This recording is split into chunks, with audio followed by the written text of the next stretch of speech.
Hello everyone, welcome back to intro to maths. This is Dheeraj Tiwari. जो problem है आपका इसका वो एपी का प्रॉब्लम है ना, अरिथमेटिक प्रोग्रेशन का है। ठीक है, 2024 का है। देखते हैं क्वेश्चन क्या कह रहा है। कह रहा फॉर एक्स ग्रेटर देन और इक्वल टू 0, एक्स जो है वो आपका नॉन नेगेटिव नंबर है। द लीस्ट वैल्यू ऑफ के, है ना, के की मिनिमम वैल्यू आपको बतानी है। फॉर विच, किस लिए, ताकि ये जो टर्म्स दे रखे हैं आपको 4 to the power 1 plus x plus 4 to the power 1 minus x, ये पूरा एक टर्म है आपका। ठीक है ना, k बाई 2 ये एक अलग टर्म है, और ये comma 16 to the power x plus 16 to the power minus x are 3 consecutive terms of an AP. ठीक है, तो आपको k की वैल्यू बतानी है, कि मतलब k की ऐसी वैल्यू बताइए जिसके लिए कम से कम मिनिमम वैल्यू, ताकि ये जो तीनों टर्म्स है ना आपके एपी में हो जाए। ठीक है, तो चलिए देखते हैं इसको। तो हमको मालूम है ए बी कॉमा सी, अगर ये तीनों टर्म आपके एपी में है तो रिजल्ट क्या होता है, 2b equal to a plus c. ऐसा हम लोग लिख सकते हैं अगर एपी में है तो। बात सही है। तो यहां पर वही कह रहा है, ये जो टर्म्स हैं आपके एपी में हो जाएंगे, तो उसके लिए आपको के की वैल्यू बतानी है। तो देखिए यहां पर क्या, तो यहां से मैं ये जो टर्म्स है मैं इनको लिख रहा हूं, 4 to the power 1 plus x plus 4 to the power 1 minus x comma के by 2 comma 16 to the power x plus 16 to the power minus x.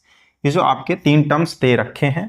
ठीक है, यहां से मैं अगर लिखूं तो ये जो मिडिल वाला टर्म है आपका, अच्छा उसने कॉन्जिक्यूटिव भी बोला है, मतलब लगातार आ रहे हैं, है ना, तभी हम लिख पाते हैं ये a कॉमा बी कॉमा सी। अगर ये तीनों कॉन्जिक्यूटिव हैं, लगातार आ रहे हैं, इसका मतलब ये 2b equal to a plus c को फॉलो करेंगे।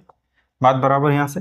तो ये जो है आपका मिडिल टर्म, तो 2 इंटू के बाई 2, बात है 2b equal to this plus this, तो 4 to the power 1 plus x plus 4 to the power 1 minus x plus 16 to the power x plus 16 to the power minus x.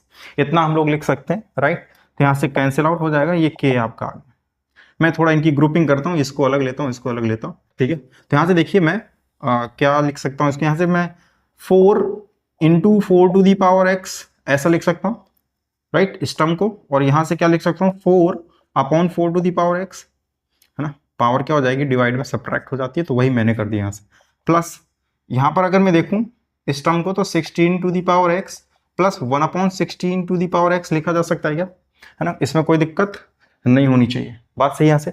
Now equal to, यहाँ से 4 common कीजिए, कितना आ जाएगा, 4 common जैसे ही करेंगे तो हो जाएगा 4 to the power x plus 1 upon 4 to the power x plus 16 to the power x plus 1 upon 16 to the power x। बात क्लियर है ऐसे। नाउ अब अगर आप x पर ध्यान दें तो x ग्रेटर देन और इक्वल टू 0 है, मतलब अगर हमको k को मिनिमम रखना है तो यहाँ पर जो x है वो भी सबसे कम हो, छोटा हो। ठीक है, तो यहाँ से जैसे ही आप x की वैल्यू 0 पुट कीजिए इसमें, तो 1 प्लस 1 2 हो जाएगा। जैसे ही 4 टू द पावर 0 होगा तो 1 हो जाएगा ना, ये 1 प्लस 1 2 हो जाएगा, ये भी 1 प्लस 1 कितना हो जाएगा आपका, 2 हो जाएगा। मिनिमम वैल्यू है ये x, जब हम 0 रख रहे हैं। हालांकि ये हमको मालूम है कि अगर कोई भी जैसे पॉजिटिव में नंबर ले लूं तो उसका वो नंबर और उसके रेसिप्रोकल का सम ऑलवेज ग्रेटर देन और इक्वल टू 2 होता है, ये अपन जानते हैं, है ना, ऐसा। तो अगर यहां से नहीं समझना तो आप यहां से समझ सकते हैं डायरेक्ट ऐसे, कि ये जो नंबर लिखा हुआ प्लस उसका रेसिप्रोकल, ये जो नंबर लिखा हुआ है उसका रेसिप्रोकल। ठीक है, ये रिजल्ट होता है अपने पास में। हालांकि वैसे आप यहां से भी चेक कर सकते हैं, x greater than equal to 0, आपको मिनिमम चाहिए तो आप x इक्वल टू 0 इसमें पुट करेंगे तो फटाफट आपको सॉल्यूशन मिल जाएगा। तो यहां से देखिए, मतलब इसकी मिनिमम वैल्यू कितनी हो सकती है, 2 से कम मिलेगी क्या, नहीं मिलने वाली ना। तो मतलब ये जो वैल्यू हमेशा ग्रेटर देन और इक्वल टू 2 रहने वाली है। ठीक है, क्लियर रहता, ये वैल्यू भी आपकी कैसे रहने वाली है, ग्रेटर देन और इक्वल टू 2 रहने वाली है ऑलवेज। ठीक है, तो हमको तो मिनिमम चाहिए ना, तो हम जो इक्वलिटी लगी है उसको एक्सेप्ट कर लें, बाकी को अपना रहने दें, क्योंकि बाकी तो सब 2 से बड़ी मिलने वाली है। तो यहाँ से देखिए, तो हमको k तो मिनिमम चाहिए भाई, तो k की मिनिमम वैल्यू क्या हो जाएगी, मिनिमम के लिए मैं इक्वल टू 2 और इक्वल टू 2 पुट करता हूँ यहाँ से, तो 4 इंटू 2 प्लस 2, तो 4 इंटू 2 8 प्लस 2 यानी कि 10। तो जो k की लीस्ट वैल्यू है वो कितनी मिल जाएगी अपने को, 10 आ जाएगी।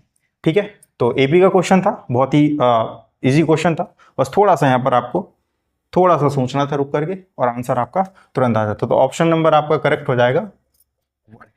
ठीक है, तो मिलते रहेंगे इसी तरह के और क्वेश्चन के साथ में, तब तक के लिए स्वस्थ रहिए, मस्त रहिए।